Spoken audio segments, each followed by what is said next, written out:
Mon souffle se fit plus court. Je sentis sa présence autour de moi. Mes poignets, maintenus en l'air par des chaînes, commençaient à me faire mal, mais je n'y prêtais aucune attention.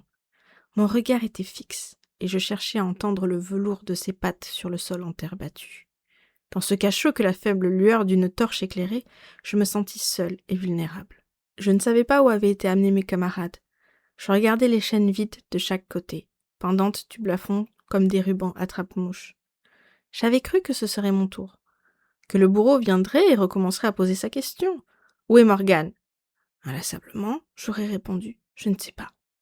Il m'aurait frappé et j'aurais reçu son coup, le plus dignement possible. Il ne me restait plus que cela, ma dignité. Ne plus pouvoir communiquer avec Machin avait été le plus difficile.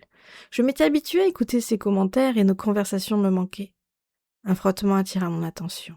Je devais à tout prix calmer mon cœur. Les battements dans mes tempes m'empêchaient de bien entendre ses mouvements. Il ne se donnait même pas la peine de m'interroger. Je n'étais pas assez précieuse, pas assez importante. Du coup, il me donnait à manger à leur animal de compagnie. Je discernais sa présence dans mon dos. À chacun de ses passages, les poils de ma nuque se relevaient un peu plus. Il tournait en rond, attendant un signal pour commencer son repas. Peut-être un faux pas de ma part. Je ne pouvais me retourner et la peur me serrait les entrailles. Les pas feutrés se rapprochèrent. C'était étonnant de constater à quel point ma peur développait mes sens. Bientôt il attaquerait. Je le savais. Comment me défendre suspendu à mes bras? Comment lutter sans armes? Alors je compris. Il fallait que je devienne ma propre arme. Je devais arrêter de m'apitoyer ou attendre que l'on me sauve. Il fallait réfléchir à une véritable solution. Non, je ne devais plus penser. Je devais laisser parler mon instinct, comme lors de la bataille. L'animal me sauta dessus à cet instant précis, comme s'il avait senti un changement.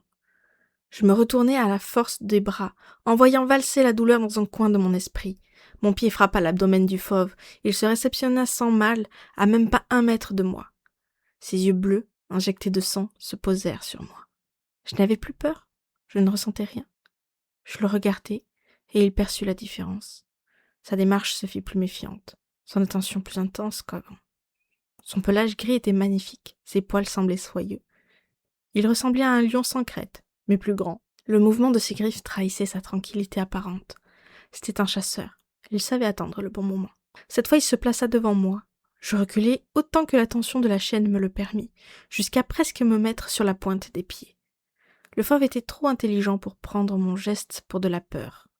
Son regard restait connecté au mien. Sans sommation, il se jeta à nouveau sur moi. J'étais prête.